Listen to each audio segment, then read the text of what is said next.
The NBA playoffs aren't just about chasing a trophy, they're the start of the chaos. Every year they quietly expose which teams are strong enough to compete and which ones need to blow things up. A tough playoff loss can change everything. We've seen it before. One bad series and suddenly a team is trading stars, firing coaches, or throwing big money at free agents. Last year, the Knicks and Pacers made aggressive moves after falling short. They knew their rosters weren't enough, so they went out and got guys like Mikal Bridges and Karl Anthony Towns. The Thunder did it too. After getting bullied on the boards by Dallas, they paid big money to fix it. That's the pattern. Teams lose, panic, and rebuild fast. And based on what we've seen already, this summer is going to be no different. We've already had one sweep and more exits are coming. That means front offices are already making calls. Players who were safe a month ago might not be now. Stars might get traded. Draft picks will fly around. The 2025 playoffs are just the beginning. The real action starts now. Let's talk about the first team that could be heading for a shakeup, the Memphis Grizzlies. Don't miss what's next. Hit that subscribe button and stay locked in. The Grizzlies didn't just lose, they got swept out of the playoffs, and it wasn't even close. Their first two games were blowouts, and when they finally had a chance to fight back in Game 3, Ja Morant went down with an injury. After that, it was over. Now the front office has to ask some hard questions. Is this core, Ja, Desmond Bane, and Jaren Jackson Jr. really built to win? Memphis is in a tough spot financially. They're paying big contracts, and Jaren is due for another extension soon. That means they'll be deep in the luxury tax without much to show for it. They already gave up a first-round pick just to move off Marcus Smart's deal. Moves like that make it clear what they tried hasn't worked, and time might be running out to fix it. There's also a serious gap between them and the top teams in the West. OKC just swept them, and teams like Houston, San Antonio, and Minnesota are all rising fast. The Grizzlies still have some young talent, but they're 2 steps behind the pack. If they want to stay relevant, changes are coming, and fast. Things have gone from bad to worse for the Bucks. Not only are they down 3-1 in the series, but now Damian Lillard has torn his Achilles. At his age, that's a serious injury. He'll likely miss all of next season. That alone changes everything. Milwaukee was already short on trade pieces and young talent. Now they're stuck with a star who can't play and almost no way to retool quickly. Giannis is still one of the best players in the world, but how long will he wait? The Bucks don't own many of their future draft picks, and their bench isn't helping. Bobby Portis, Brook Lopez, and Gary Trent Jr. might all walk in free agency.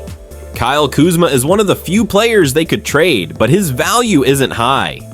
It's hard to see a clean path forward without tearing things down or hoping for a miracle. So what's left? Milwaukee may have to consider something unthinkable. Trading Giannis. Teams like Miami, Brooklyn, and Houston would be ready to make a massive offer. If the front office thinks there's no way to win in 2026, a reset could be their only option. It's not ideal, but right now, it's hard to picture how this team gets back on top. The Magic are down 3-1 to the Celtics, but they've earned a lot of respect. Every game has been physical, and they've made Boston work for it. Orlando didn't have a perfect season. They finished 41-41, but they've shown flashes of something special. The core of Paolo Banchero and Franz Wagner looks real. These two can score, defend, and lead. Now it's just about giving them the right help. But they'll get some support back next year, with Jalen Suggs and Mo Wagner returning from injury, and they also have 2 first-round picks. But draft picks aren't enough. If Orlando is serious about taking the next step, they need to find scorers who can take pressure off Paolo and Franz.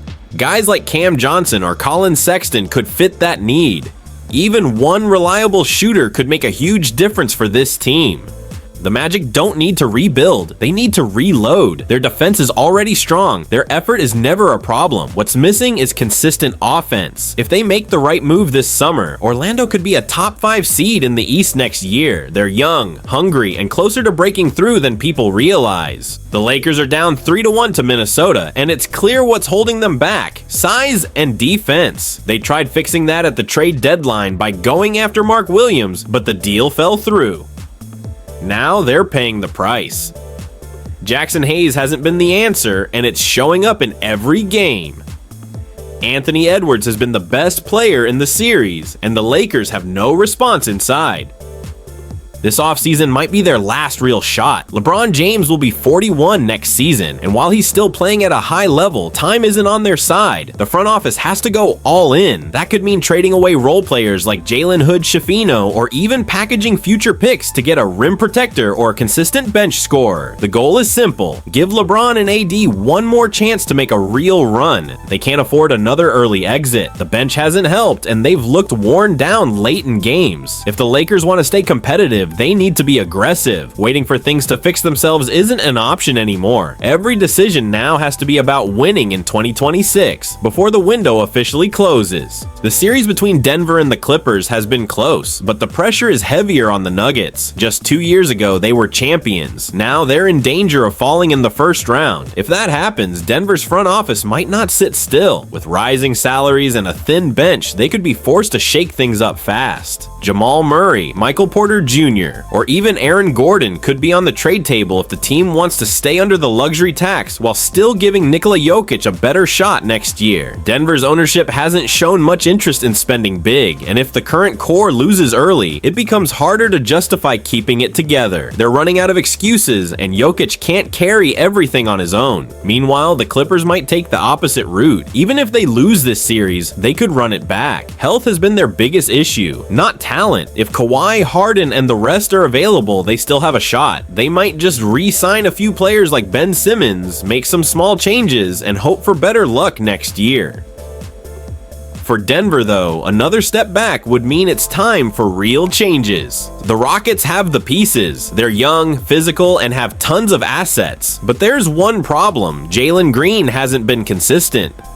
Some nights he looks like a future star, and other nights he disappears. That's why Houston might look to upgrade his spot this summer. With draft picks from Brooklyn and Phoenix, they have the tools to chase a proven scorer. One name floating around is Kevin Durant. A reunion with Ime Udoka could make sense if Phoenix decides to reset. The Suns are stuck right now. Bradley Beal's contract is nearly unmovable, and they need depth badly. They could follow the Clippers' strategy: surround stars with defense, effort, and role players who fit. If that's the plan, a Durant trade might be their best way to get multiple pieces back. Miami's also expected to get involved. They've got bad contracts like Duncan Robinson and Terry Rozier on the books, but they're always active when a star becomes available. If Durant is seriously on the market, Miami could offer Tyler Herro young talent and picks. A trio of Durant, Bam, and Herro in the East could shift the balance quickly, especially if they don't have to give up their core. The Knicks are leading their series right now, but the front office is already thinking ahead. If they fall short again, especially in a lopsided loss to Boston, they might not keep the current roster together. Mikal Bridges is up for an extension, and the team is spending big already. If things don't click, players like Karl Anthony Towns could be flipped for better bench depth or a different star altogether. New York isn't alone. Teams like the Bulls, Hawks, Raptors, and Sixers are all watching the market closely. Brooklyn still has a pile of picks and could be waiting to pounce if a big name shakes loose. In the West, the Pelicans might finally move Zion, and the Kings have tough choices to make with their roster, including Domantas Sabonis. These teams haven't made headlines yet, but they will. Then there's Dallas. With Kyrie expected to miss time next year, Luka Doncic will need even more help. If the Mavericks don't act fast, they risk wasting another year of his prime. Everything is about to shift. The playoffs may be wrapping up, but the real shakeup starts the moment the final buzzer sounds.